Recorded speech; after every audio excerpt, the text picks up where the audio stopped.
Cam Johnson is one of the most sought-after players on the trade block right now, and with just 4 days left until the NBA trade deadline, it feels like a deal involving him could happen any moment. The Nets have already moved Dennis Schroeder, landing 3 second-round picks in return. However, my take on this is that it might not have been the absolute best return they could have gotten. I believe they might have been able to keep that Miami second-rounder, even though its top 37 protection makes it less valuable. That said, I'm just nitpicking because Brooklyn did a solid job boosting Schroeder's trade value, making him look like a better acquisition than he actually was. That's a key strategy for rebuilding teams. You want to be bad enough to secure a lottery pick, but not so bad that it diminishes the trade value of the veterans you're trying to move.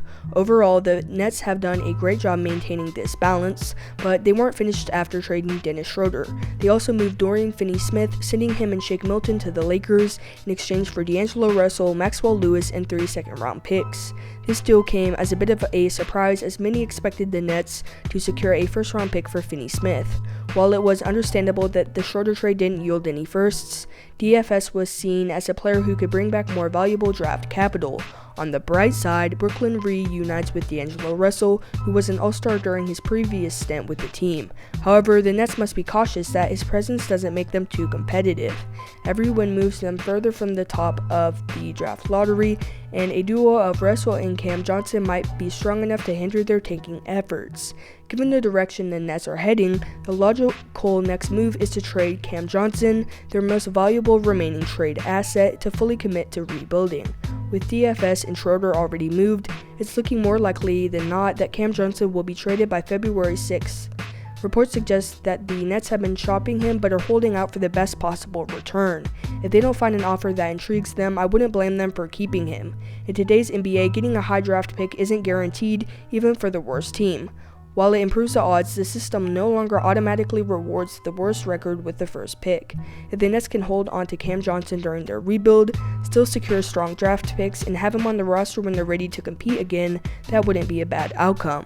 The problem is, he might just be too good and could end up making them win more than they'd like. The Nets' next move should be a trade, and if they are looking to stock up on draft picks, the best team to negotiate with is the Thunder. OKC has an overwhelming number of picks, so many that it's unrealistic for them to use all of them on themselves. At some point, they need to cash in those assets for established talent. This season, the Thunder should be fully focused on winning a championship because, in today's NBA, championship windows are much shorter than people realize. The Celtics title last season marked the 6th consecutive year with a different champion, showing how rare dynasties have become in this era. While the Thunder have a unique combination of young talent and win-now players, they're not invincible. If they wait too long to make a move, their opportunity could slip away. History proves that championship windows don't last as long as teams expect.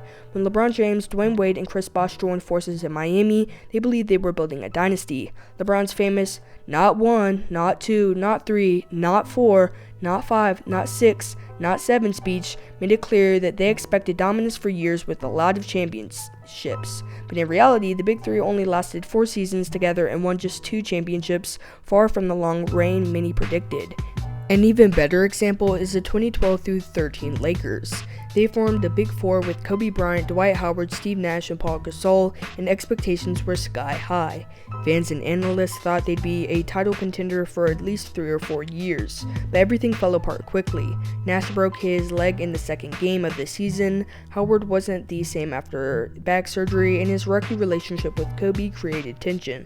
The team started 1-4, leading the front office to fire Mike Brown and replace him with Mike D'Antoni, whose offensive system didn't fit Gasol and Howard's post-heavy styles. Then in April, Kobe tore his Achilles. The Lakers limped into the playoffs as the 7th seed and were swept by the Spurs, just like the previous year where they were swept by the Thunder. That so-called super team lasted just 1 season. Howard left for Houston, Nash played only 15 more games before retiring, and Kobe was never the same after his injury. This isn't to say something similar will happen to the Thunder, but it's a reminder that nothing is guaranteed. They shouldn't hesitate to go all in this season because championship opportunities can disappear faster than expected. Cam Johnson would actually be a great fit for the Thunder too. Every team could use a player like him. Just plant him in the corner, let him relocate or run him through a few simple actions, and he'll do what he does best: space the floor. He's currently averaging 19 points per game while shooting 42% from 3 on 7.6 attempts, making him a perfect complement to OKC's offense. The Thunder are excellent at generating drive and kick threes, but they don't always have the right shooters to capitalize on those opportunities. Imagine Shai coming off of a ball screen. If Cam Johnson's defender sinks into the paint to help, Shai now has a reliable shooter spotting up, ready to knock it down. While OKC's top priority is likely finding a backup center, given the uncertainty surrounding Chet Holmgren and Isaiah Hartenstein's health, they've shown they're comfortable playing small ball lineups. Johnson at 6'8 isn't exactly small and brings everything you'd want from a wing. A potential trade scenario could involve the Thunder sending Isaiah Joe, Nikola Topic, a second-round pick, and a first-round pick to Brooklyn in exchange for Johnson. This deal benefits the Nets because Joe is a promising piece for the rebuild, and while Topic remains unproven, he could be an intriguing addition for a team just beginning its rebuilding process.